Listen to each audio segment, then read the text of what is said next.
السلام علیکم ورحمۃ اللہ وبرکاتہ۔ یہ جو آپ دیوار دیکھ رہے ہیں سامنے، دو دیواریں آپ کو نظر آ رہی ہے اور سیڑھی نظر آ رہی ہے، یہ پہلے بند تھی 2018 تک، اور یہ پہلی دفعہ موقع ہے کہ اللہ تبارک و تعالیٰ نے مجھے توفیق دی ہے کہ میں اس سیڑھیوں سے اتر کر نیچے اندر کی طرف گیا ہوں۔ میری کتاب جو فلسطین کی ڈائری ہے اس میں اس کی تفصیلات موجود ہیں۔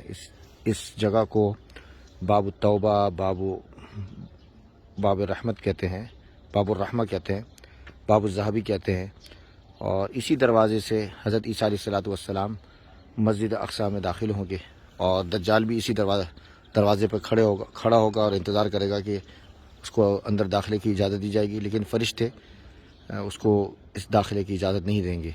اور اس کے بالکل عقب کے اندر باب الرحمہ قبرستان ہے، اور اس کے بعد جو ہے وہ جبل زیتون ہے، اور یہ جو دیکھ رہے ہیں یہ جو دیوار ہے، اور اس کے اس طرف دائیں طرف جہاں میری انگلی ہے یہاں قبۃ صخرہ ہے اور پھر مسجد قبلی ہے۔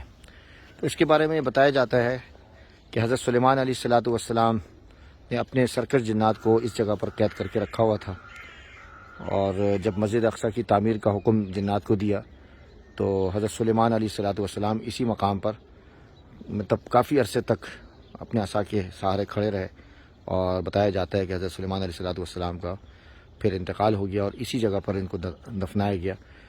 لیکن کوئی ایسی روایت ہمیں نہیں ملتی، یہاں کے لوگ بتاتے ہیں، اور اس دیوار کے پیچھے ایک چھوٹا سا بہت نیچے جا کے اتر کے ایک علاقہ ہے جبل طور کے نیچے، وہاں حضرت سلیمان علیہ السلام کی قبر بتائی جاتی ہے۔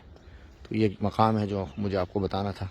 یہ مسجد اقصیٰ کا کمپاؤنڈ ہے، اور اس کے چاروں طرف بیت المقدس کی فصیل ہے، جگہ جگہ یہ زیتون کے درخت لگے ہوئے ہیں، یہ دیکھیں سب زیتون کے درخت ہے، وہ تین زیتون و طور سینین۔